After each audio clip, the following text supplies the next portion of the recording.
కృష్ణుడు అన్నాడు, మేనల్లుడా విఘ్నేశ్వరుడా, నేను కాబట్టి ఇంత కష్టపడి ఈ శమంతకమణి ఎక్కడుందో పట్టుకోగలిగాను. సామాన్యుడైన మనుష్యుడి మీద నీలాప నిందలు పడితే ఎలా తట్టుకుంటాడు? కుంగి కృషించి శరీరం వదిలేయడు.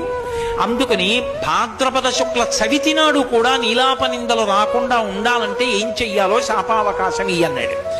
అంటే విఘ్నేశ్వరుడు అన్నాడు, మామయ్య మనిద్దరి మధ్య జరిగిన ఈ కథ ఉందే శమంతకోపాఖ్యానం, ఇది చదువుకుంటే చాలు. విఘ్నేశ్వర చవితి నాడు ఇదొక్కటి చదువుకుంటే ఆకాశంలో చంద్రుణ్ణి చూసినా నీలాప నిందలు ఒక్క శ్లోకం చదువు చాలని చెప్పారు. సింహ ప్రసేనమవధీః సింహోజాంబవతాహతః సుకుమార కమారోధీః తవ ఏషా స్యమంతకః. ఆ సుకుమారుడు ఎవరో కాడు, మనమే. ఏమీ తట్టుకోలేని సుకుమారులు.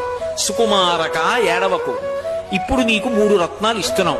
ఒకటి గోపాలరత్నం కృష్ణుడు, ఒకటి గజానన రత్నం విఘ్నేశ్వరుడు, మూడవది శమంతకమణి శమంతక రత్నం. 3 రత్నాలు నీకు దొరుకుతాయి. ఈ కథ ఒక్కటి చదువుకో, చదువుకోవడం చేత కాకపోతే శ్లోకం ఒక్కటి చదువుకో అన్నారు.